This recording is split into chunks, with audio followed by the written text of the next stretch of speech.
करने के लिए पहुंची थी, क्या कहेंगे? देखिए, ये जामा मस्जिद संभल की ऐतिहासिक जामा मस्जिद है और ये कोई अब की नहीं, 200 साल पुरानी मस्जिद है। और जो कोर्ट का माननीय सर्वोच्च न्यायालय का आदेश है, जो वर्शिप एक्ट के तहत 1991 के अंदर ये आदेश दिया गया था कि जो भी धार्मिक स्थल, चाहे 1947 से जिस जगह भी हैं से, वो अपनी जगह पर कायम रहेंगे, उनके अंदर कोई किसी प्रकार की छेड़खानी या कोई विवाद नहीं उत्पन्न होगा। लेकिन उसके बावजूद भी कुछ लोग इस प्रदेश और देश में ऐसे हैं जो देश का माहौल ख़राब करना चाहते हैं और हम उनके खिलाफ हैं।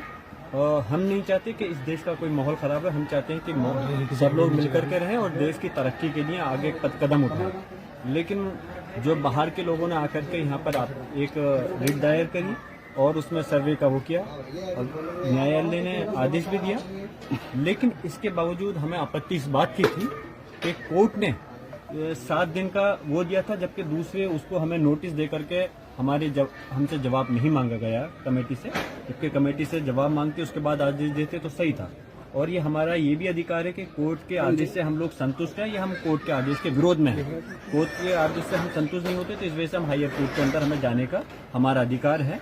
और खैर, लेकिन इसके बावजूद भी विदिन 7 डेज का आदेश था कि रिपोर्ट देनी थी कमीशन को, लेकिन एकदम से इतनी तेजी के साथ कोई अर्जेंट और इमरजेंसी नहीं थी, उसके बावजूद भी कमीशन आया और डीएम, एसपी और इनके पुलिस प्रशासन के साथ में आया।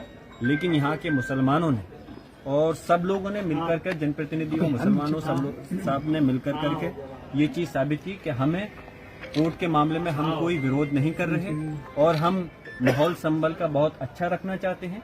और इस वजह से मस्जिद हजारों लाखों की तादाद में यहाँ पर जैसे जैसे पता चला मुसलमान इकट्ठे होना चाहते थे, लेकिन फिर भी लोगों की गुजारिश पे यहाँ पर लोग नहीं आने दिया गया और उनको जो कमीशन का आया था उनको सुकून के साथ में सिर्फ कमेटी के लोग अंदर रहे और उन्होंने अपनी रिपोर्ट बना, सारा सर्वे A to Z उनको जिस तरह से चाहते थे पूरा सर्वे करा दिया गया है।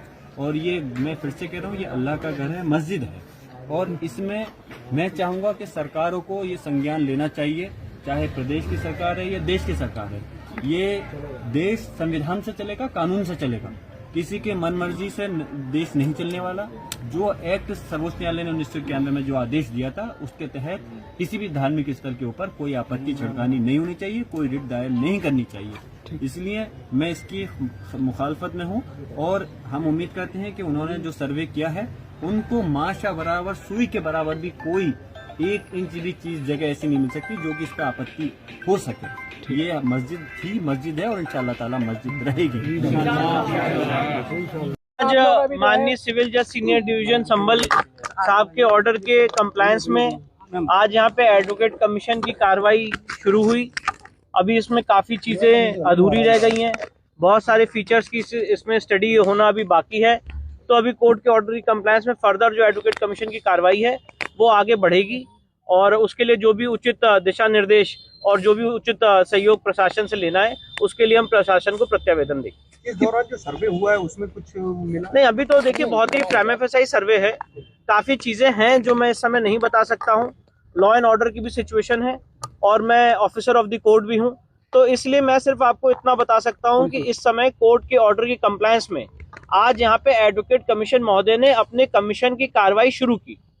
अभी क्या क्या कमीशन में हुआ है, क्या क्या मिला है, उन सारे फीचर्स की, उन सारी बातों की डिटेल्स में यहाँ पे नहीं दे सकता। कहा जा रहा है कि 2 घंटे का सर्वे हुआ है, सांसद ने कहा कि इतने कम समय में सर्वे कैसे संभव था? नहीं, मैं तो ये कहना चाहता हूँ कि जिस तरह से आज यहाँ पे माहौल बनाया गया वो उचित नहीं था और प्रशासन से उपयुक्त सहयोग लेके, प्रशासन को प्रॉपर प्रत्यावेदन देके जो भी आगे फर्दर सर्वे होना है वो कोर्ट के ऑर्डर के कंप्लायंस में हम लोग करेंगे। जाओ जी के सदर थे, उनका कहना है कि 7 दिन का समय था सर्वे का, लेकिन अटेंडेंस कहीं भी कोर्ट में 7 दिन का नहीं ऑर्डर लिखा है। कोर्ट के ऑर्डर में कहीं भी 7 दिन का नहीं लिखा है। कोर्ट ने अपने आदेश में लिखा है कि यहाँ पे एडवोकेट कमीशन जारी हो और एडवोकेट कमीशन जब जारी हुआ तो एडवोकेट कमीशन ने यहाँ पे सर्वे किया। और मैं आपको एक बात और बताना चाहता हूँ, जो सबसे इम्पोर्टेंट बात है कि ये नॉन इन्वेजिव सर्वे है। सिर्फ फोटोग्राफर्स और कैमरामैन अंदर गए थे। डिस्ट्रिक्ट मजिस्ट्रेट साहब, यहाँ के कंसर्न एसपी और जो प्रशासन की टीम थी वो यहाँ पे मौजूद थी और उनकी मौजूदगी में, और जिसमें मस्जिद कमेटी के लोग थे, बहुत ज्यादा मात्रा में थे, जो अलाउड नहीं था उससे ज्यादा जाके उन्होंने मात्रा में वहां पे मौजूद रहे। तो सर्वे के दौरान वो लोग भी मौजूद थे। पहली सबसे महत्वपूर्ण बात, इसको समझ लीजिए, दोनों पक्ष सर्वे के दौरान मौजूद थे और उनकी मौजूदगी में फोटोग्राफी वीडियोग्राफी हुई है। सर्वे में किन किन लोगों को मौजूद रहना था? सर्वे में जो प्लेंटिफ है उनके वकील हैं और जो डिफेंडेंट है, जो मस्जिद कमेटी, उनके वकील, इन लोगों को रहना था। सांसद और विधायक पुत्र भी अंदर रहे। प्रशासन की सर व्यवस्था पूरी नहीं थी आज, क्या लगता है? देखिए, ऐसा मैं नहीं कहना चाहता हूँ, प्रशासन ने पूरा इसमें सहयोग किया है और प्रशासन जितना अपने तरफ से कर सकता था, कोर्ट की ऑर्डर की कंप्लायंस में प्रशासन ने लॉ एंड ऑर्डर को मेंटेन करने के लिए जो भी अप्रोप्रिएट स्टेप्स थे प्रशासन ने लिए हैं। पर आगे जो कदम उठाना है वो एडवोकेट कमिश्नर महोदय को उठाना है और कोर्ट की ऑर्डर की कंप्लायंस में आगे कैसे काम होना है उसके ऊपर हम प्रशासन को रिप्रेजेंटेशन देंगे। सपा सांसद जो है आगे जियाउर रहमान पर, वो भी अंदर मौजूद थे, पहुंच गए थे, और जो सपा विधायक इकबाल उनके पुत्र भी पहुंच गए थे, तो उन्हें क्या सर्वे में रहना था? नहीं, ऐसा कोर्ट का कोई ऑर्डर नहीं था उनको रहने का, और बहुत सारी ऐसी बातें हैं, इस समय मैं उसको नहीं बोलना चाहता हूं, पर मैं इतना बताना चाहता हूं कि काफी भारी मात्रा में वहां पे लोग थे अंदर और बाहर, जो कोर्ट के ऑर्डर की मंशा भी नहीं थी, ना कोर्ट का ऐसा डायरेक्शन था। तो आगे अभी हमें सर्वे करना है, अभी सर्वे का प्रिलिमिनरी काम हुआ है, मुश्किल से 1-1.5 घंटे का आज ये सर्वे हुआ है। आगे अभी और कितना काम होना है वो अभी हम प्रशासन से रिप्रेजेंटेशन देके उसको डिसाइड। केला देवी के महंत जो है ऋषि महाराज